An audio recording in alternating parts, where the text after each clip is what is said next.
साथियों, जय हिंद। पुष्प मित्र उपाध्याय जी द्वारा एक बहुत ही चर्चित पंक्ति है, वो ये है कि सुनो द्रौपदी शस्त्र उठा लो, अब गोविंद ना आएंगे।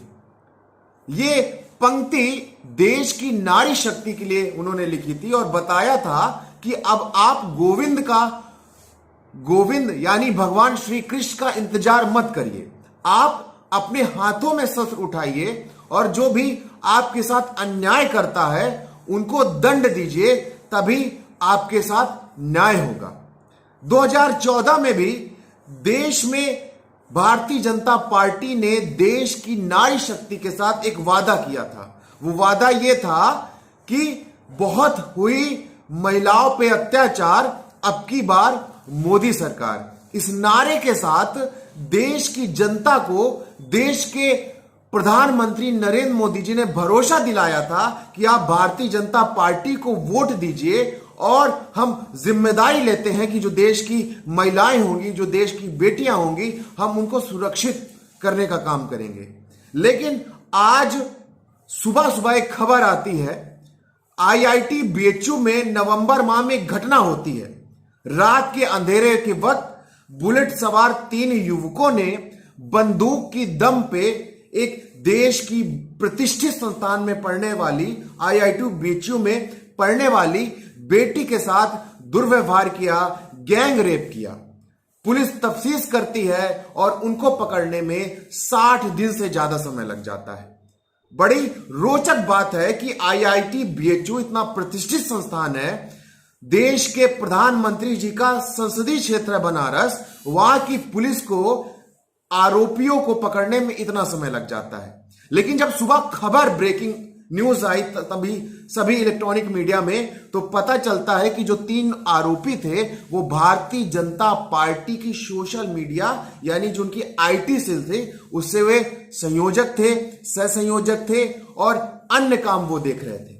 यानी भारतीय जनता पार्टी जिसने भरोसा दिया था कि हम देश की बेटियों को सुरक्षित करेंगे, जिसने भरोसा दिया था कि आप हमको वोट दीजिए, महिलाएं सुरक्षित रहेंगी, उन्हीं की राज में देश की बेटियां असुरक्षित हैं। और वो पदाधिकारी जिनकी जिम्मेदारी बनती है समाज को एक नई दिशा और राह दिखाने की, वही इस कृत्य में सम्मिलित है। जब सवाल पूछा गया भारतीय जनता पार्टी के सभी नेताओं से तो किसी ने कोई भी सफाई नहीं दी। जब उनका इतिहास खंगाला गया तीनों युवकों का तो देखा गया उनकी तस्वीरें देश के प्रधानमंत्री नरेंद्र मोदी जी के साथ हैं। उनकी तस्वीरें उत्तर प्रदेश के मुख्यमंत्री योगी आदित्यनाथ जी के साथ हैं। जब उनके सोशल मीडिया अकाउंट को देखा गया, खंगाला गया तो उनकी तस्वीरें स्मृति ईरानी जी के साथ हैं। जब उनके सोशल मीडिया अकाउंट्स को और खंगाला गया तो उनकी तस्वीरें भारतीय जनता पार्टी के राष्ट्रीय अध्यक्ष जेपी नड्डा साहब के साथ हैं। ये भारतीय जनता पार्टी की कथनी और करनी है। महिलाओं को लेकर के जिस तरीके से भारतीय जनता पार्टी की पोल खुली है, उसने पूरे देश में भारतीय जनता पार्टी की थू थू की है। लेकिन भाजपा इसके बावजूद भी अपने नेताओं को बचाने के लिए प्रयास कर रही है। आपने देखा होगा किस तरीके से सोनभद्र में राम दुलार गोंड जी को भारतीय जनता पार्टी लगातार बचाने का काम कर रही थी, लेकिन नाबालिग युवती के साथ गैंग रेप में उनको 25 साल की सजा हुई।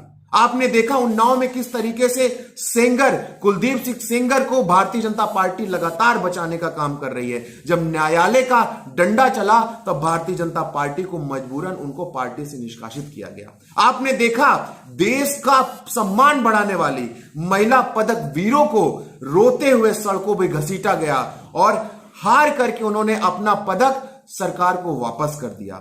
लेकिन भारतीय जनता पार्टी ऐसे नेताओं पे कोई कार्रवाई नहीं कर रही है और बृजभूषण शरण पे कोई कार्रवाई वो कर नहीं रही है।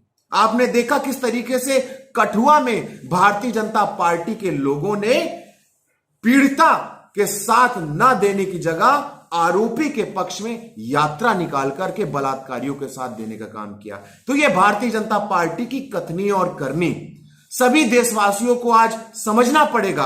भारतीय जनता पार्टी ने जिस तरीके से 15 लाख का जुमला बोल करके देश की जनता को ठगने का काम किया है, उसी तरीके से नारी शक्ति को सुरक्षा का जो उन्होंने वादा किया था वो भी जुमला साबित हुआ है। सभी देशवासियों से मेरी अपील है, इन भारतीय जनता पार्टियों से, सभी नेताओं से सतर्क रहिए।